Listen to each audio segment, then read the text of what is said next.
United Auto Workers are officially on strike. About 13,000 auto workers stopped making vehicles and went on strike Friday, September 15th.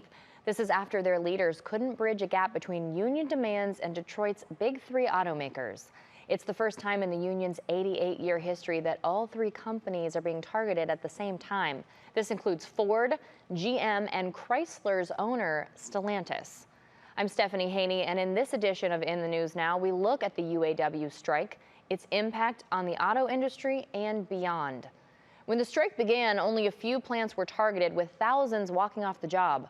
As Jennifer Hoff reports, this is about the UAW's strategic plan to save the union money while forcing assembly lines to shut down faster. But union members elsewhere are ready to strike. For the first time, United Auto Workers went on strike against the big three at the same time. One from each in Missouri, Michigan, and Ohio. A targeted approach that reduces strike payouts to members while affecting more suppliers more quickly.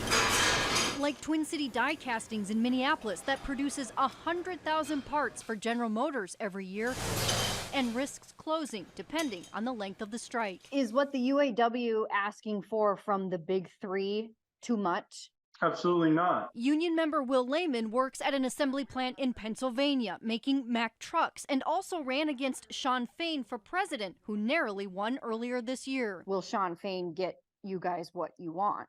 I would say no. The policies he has are fundamentally flawed. If every worker in that plant chose to walk off, that's the will of the membership, and that needs to be supported by the UAW. Lehman says 97% of the auto workers voted to strike, many of whom he says supports the union's demands, including more than a 30% pay raise and 32-hour work weeks in an industry he says is dangerous and facing cuts. They say this other job has been eliminated, but really that worker's been forced to absorb additional work. And it's gotten more physical over the years as well, and a very high incident rate and injury rate in auto. It's unclear how long this strike might last. The last one in 2019 lasting 42 days. But most workers, like Lehman, say they're ready. We're here to make a living. We're here to provide for our families and our loved ones. Now to Toledo, Ohio, where those UAW members were among the first to strike. Jeff Smith has a look at not just what the strike means for corporations, but the cities involved as well. What are we to learn from this strike playing out in Toledo? One expert says it's a statement of where the labor movement is in this country. I think it says a lot that, number one, the current density is about 10%. We're at 10.1% unionized in the U.S. as of the start of the year, 90% non-union. But you're seeing a lot more action and activity, whether it's at Starbucks, whether it's at Amazon, and you're seeing it in younger workforce because a lot of people are really tired of the rich getting richer, the poor getting poorer, and the uneven distribution of the wealth based on when you were hired. Art Wheaton is Director of Labor Studies at Cornell University's School of Industrial and Labor Relations. And while the Stellantis Toledo North Assembly Plant was a target this round, was the city of Toledo considered when it was put in the UAW's crosshairs? I think it's not specific to Toledo, and that's why we want to try to help or hurt Toledo. I think it's much more about we need to have a plant with significant impact. Both the UAW and the Big Three are said to be far apart in negotiations, with what Wheaton says are both sides looking for some type of middle ground. So what they're asking for are a lot of things that aren't ridiculous, but when you put them all back together at once, then it's a huge number. And he says if history is any indicator, what we saw play out today could be the story for some time to come. Unfortunately for Stellantis, and the Jeep falls under that category, Stellantis is the absolute worst of the three for labor management relations. They are not known for being friendly or good towards labor. Ford seems to be much more willing to have the UAW as a partner. Still tough to bargain, but Stellantis is going to hold out for a while, and they are by far the most profitable of the three at the moment. Another plant on strike is the GM plant in Wentzville, Missouri. Politicians made their way to the strike there to show support and express concerns for the area depending on how long the strike lasts. Diamond Palmer also spoke with one union member who shares what they're asking for from the Big Three. United Auto Workers say they're holding the line for their livelihoods. So basically, they're 4-hour shifts, and we're here 24/7. So we're here. You might have someone out here at 2 o'clock in the morning. Ron Lane has worked at the GM plant in Wentzville for nearly a decade. This is his second time striking in his career. He says the demands are simple. We want to end tiers, and tiers are the breakdown of us by division, by pay scale, and we want to do. We're fighting for higher wages, higher starting pay. Lane says what's also on the table are pension and retirement plans after they were removed from employee benefits years ago. He says it's all an effort to improve people's lives. Friday evening marked 24 hours since UAW workers have been on the strike. Politicians, including Lucas Kuntz and the mayor of Wentzville, showed their support, but worry about the long-term effects it will have on the economy. I'm praying that this doesn't last long. I mean, it's going to hurt the industry. It's going to hurt our community through the region and state, countrywide. It's all about solidarity and protecting the middle class.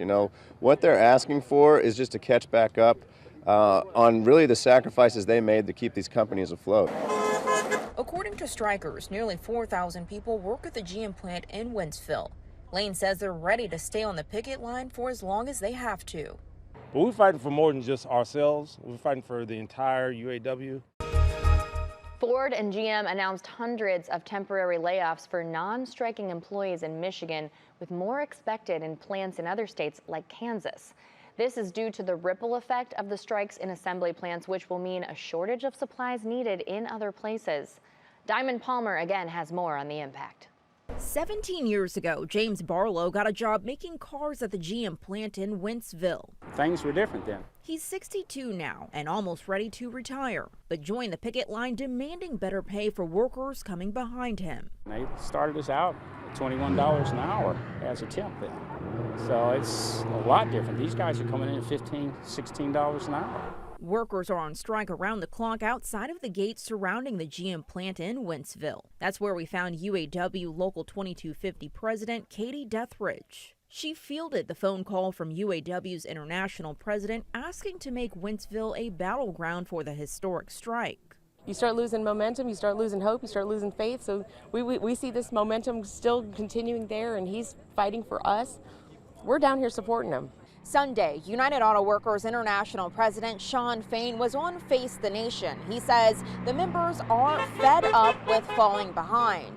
Here in Wentzville today, we learned that this strategic strike plan could cause temporary layoffs to non-striking workers because this plant here is a stamping plant, which means they help provide other plants with parts. And with no parts, that means those employees will be right here on the picket lines. The GM Fairfax assembly plant in Kansas City, Kansas could be the first to feel the ripple effects of the strike, which would include 2,000 more people. And so they're going to run out of parts, and then they will then be on strike with us. Strike. They stand with us. I mean, we all got to stand together. In Wentzville, Diamond Palmer, 5 on your side. Now for a closer look at why this strike is happening. Tim Lammers spoke with Maurice Kayer, a distinguished lecturer and human resource expert at the University of New Haven, who explains why the UAW strike is happening at this moment in time.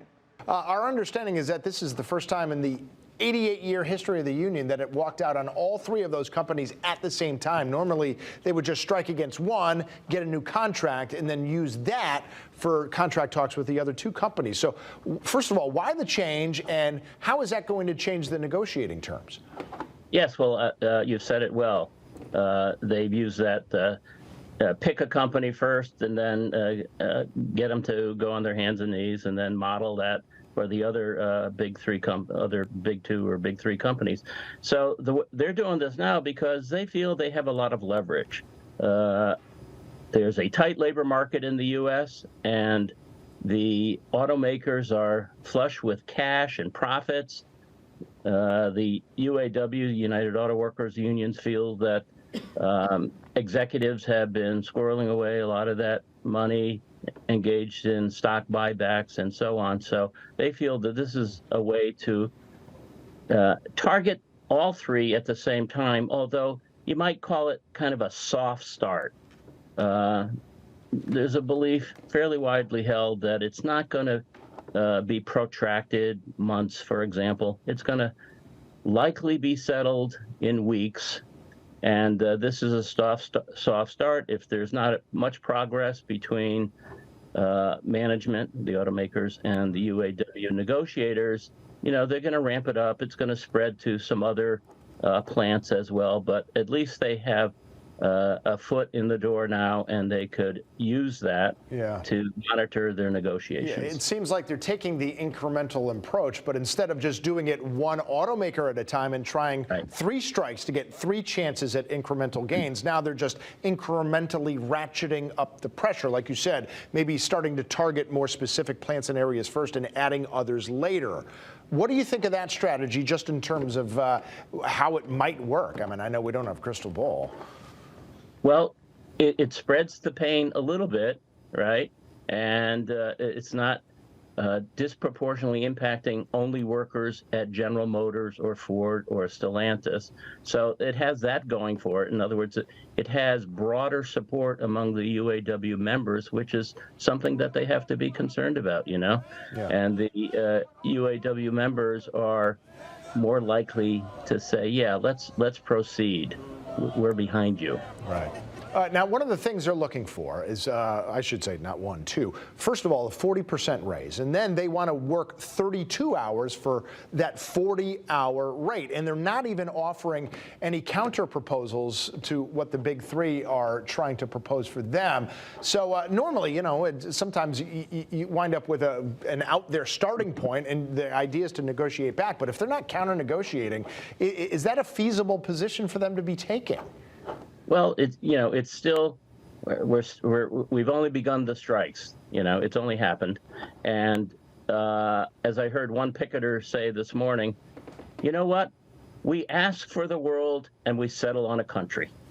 Meaning everybody knows that they're going to ask for the sun, the moon, the stars, and they're going to settle on something else. Now, they've asked for many more things in addition to the 40% pay. They've asked for cost of living adjustments. They've asked for job security. They've asked for the elimination of the tiered labor system. And as you say, a 32-week system, a 32-hour work week.